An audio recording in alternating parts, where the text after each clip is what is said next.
Yeah, bang bang rail.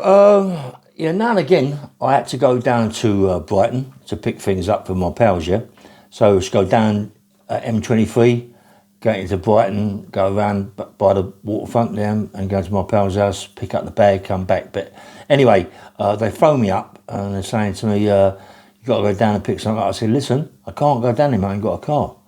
So well, you got to go down there by cab or by train. You got to go down and pick a bag up. But it wouldn't be so good going by cab, mate, or by train, really. I don't think. So I said, okay, look, I'd buy a little cheap car. So I got into. Remember, anybody remember the Loop papers? Yeah.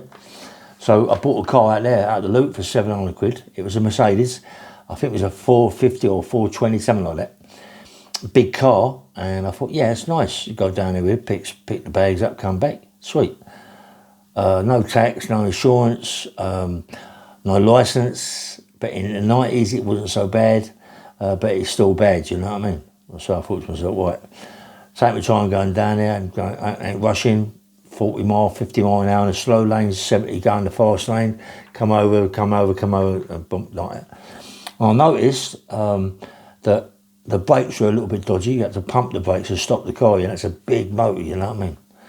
I had to pump them, but anyway, I got there. I said to my pal, look, my car's a bit dodgy.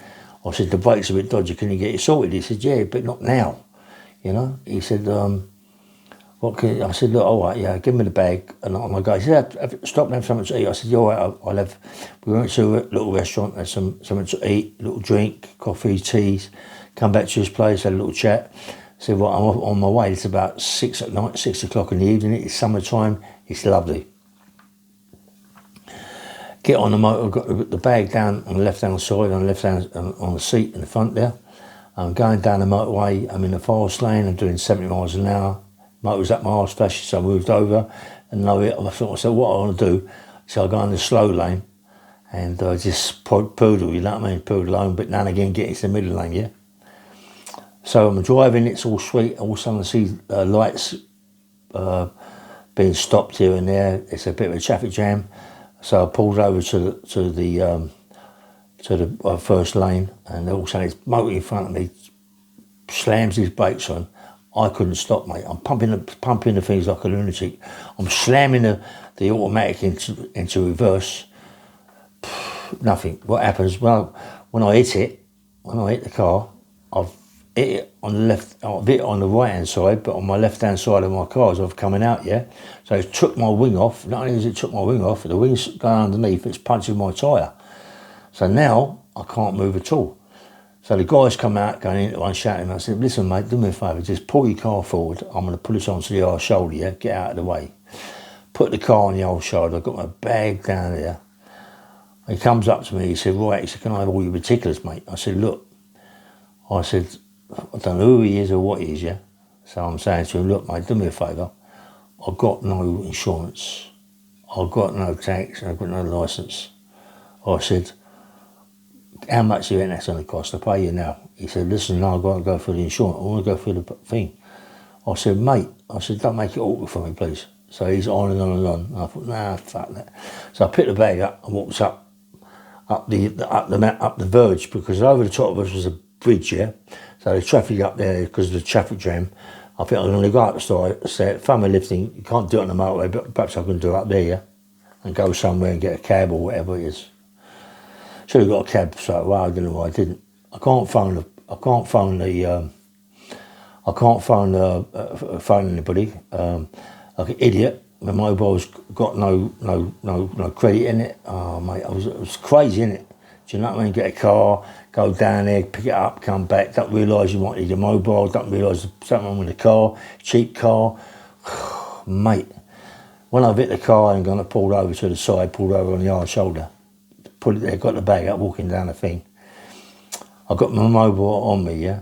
I took it with me. All of a sudden, this geezer, mate. There wasn't many mobiles around in them days, you know. All of a sudden, this geezer, he's dragging hold of me, right, to stop me going up the hill. No, you ain't going nowhere. I went, there we go. Dropped the bag, I went crack. I hit him on the chin, he's gone. But as he's gone, when I hit him on the chin, I heard his jaw go click, you know, I caught it right really hard on the chin. I heard his jaw go like that. I thought, oh my God. Jumped up and went up the verge. Instead of me doing the left, which I think I'm going to do, I got in the middle lane of the bridge, and I'm walking in the middle. Cars flying on the other side. I got to the end. I'm still walking. It's about 7 o'clock now. 7 o'clock in the evening, maybe a bit later. I'm walking on what I'm thinking. Wow, man, the old Bill going to be called here. It's got to be called the old Bill. All of a sudden, I'm walking down there. I see what do we call it, a bus stop, yeah. But outside the bus stop was a phone. So I got in the phone box. I phoned my mate up. Said, "You got to come pick me up." He said, "Where are you?" I said, "I don't know." I tried to explain it to him as a bridge, this, that, and the other. He went, "Let me see if I can find it. Yeah, I'll be there in about half an hour." He said, "Do yourself a favour, plot up." I went, "Yeah, but how am I going to know it's you?" He said, "Look, I just flashed the motor with the horn," or something like that, yeah? As I'm coming down the road, I went, "Sweet." So I'm hiding in the motor. All of a sudden I see old Bill cars flying down here. And as I dived into this bus shelter, yeah? I dived into another bus shelter. And in bus shelter was old wooden things out in the countryside. And I'm hiding in this bus shelter, and this big 7 Series BMW pulls up, yeah? 730, massive thing. And they've got these things on top, these big spotlights. And they get out of the motor and they're doing spotlights, and I'm hiding in this fucking shelter. And I'm big. You know, I'm trying, anyway. They go. I'm thinking, oh, I'm in trouble. Something's really happened down there. So I'm walking down the road, now they're going to motor come by. I'll dive in the edge.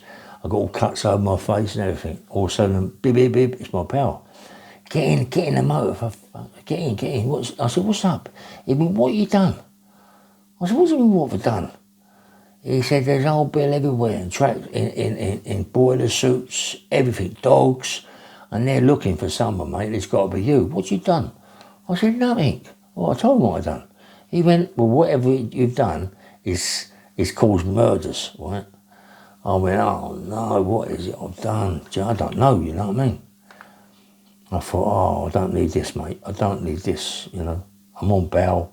I don't need this. This is more one of the reasons why I had it on my toes, yeah? No insurance, no tax, no licence, fingerprints everywhere, got my bag. What is it? Plain clothes, old Bill. I don't know, do I? You know, he come to it, old Bill, I don't know, plain clothes. It's not something that happened, and I'm sorry that it happened, you know what I mean? I can't believe it." I thought, oh, my mate. Got in the back of the car and gone chomp down there. He turns round and come back all the back ways, all through the countryside, go through Hove and that way, yeah? Well, I'm sitting in the house, it comes up on a NOOOO. I can't believe it, mate. It's like, because it's local, it's mad. Local news, there's all motors being stopped. I went, "What?" He went, "Listen, you better stay here tonight." I went, no, I've got to get back with this bag. You know, I've got to get back with money tonight. I said, "They're waiting for it, yeah? They've got to go somewhere." So I phoned my mate up. I said, "Look," told him before this speech, he said, "Get in the motor and come back," right? So my mate said, "Come on, I'll give you a lift," right? Sat in the back of the motor. We're going down all the country lanes. They ain't touching the M23 now. We've got all the back of the lanes. All of a sudden, whoop, whoop, whoop, whoop, they're pulling us over. "Where you going, mate?" I said, "Where you going, mate?" I'm saying, yeah. He said, "Let's tell him we're going Hove or going somewhere." Yeah, we made up something. Bump. "All right, mate, go on, shoot off. The bag's in the boot, the money's in the boot of the car." Imagine these old Bill going open the boot of the car, but they don't let us go, yeah? We ain't being blary. I've changed my thing on. I had a black top on. I changed it to a white top.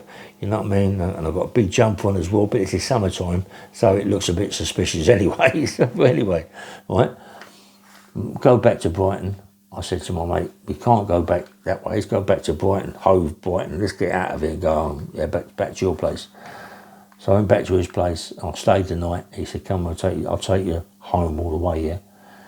Got to the M23, sweet, go straight home, yeah? I phoned my pal up. I said, "Listen, I've got your money." I said, "My Danny will be here in a minute." I said, "My Danny come back," and I said, "We'll come up in the car with it." I can't believe it, mate. I can't believe it. It's me, fingerprints everywhere. And do you know, I never, ever, ever, ever, touch wood, got a tug for that, yeah? But imagine that, mate. Imagine that, not even knowing. Do you know what I mean? The guy just, do you know, like, don't go in a car that's got no tax, no insurance, nothing, and no licence. You've got no licence, you've got nothing. You're going to get yourself into a lot of trouble, you know what I mean? when I was on bail for a serious offence as well. Not well, serious enough anyway. And when I see my brief, I told my brief about it, and she said, "Well, look, if I was you, I'd just leave it. Nothing's happened. I haven't come to see you." I said, "Look, I didn't. It's just one of the things. I didn't think it was going to be that serious. She said, "Don't worry about it." And she made herself busy. Called me back, and she said, "Look, it's okay. It's done, dealt with. Don't worry about it." Yeah. I thought, wow, man, imagine that though. Imagine that. Get in the motor, no tax, no insurance, no licence, nothing. You think everything's going to be sweet. Who thinks that you're going to hit a car, puncture your tyres, take your wing off, put it in your arse shoulder, walk away? He didn't want the cash. Hit the geezer on the chin, break his jaw, whatever you've done to it, and it's off. It's old Bill CID. He'd never in a million years think that would happen. Do you know what I mean? Anyway, this is bang bang rail. I was gutted, mate. I was gutted because I was on a serious charge as well. I got a big bird for that charge. Anyway, take care, and please like and subscribe. Nice one, boy.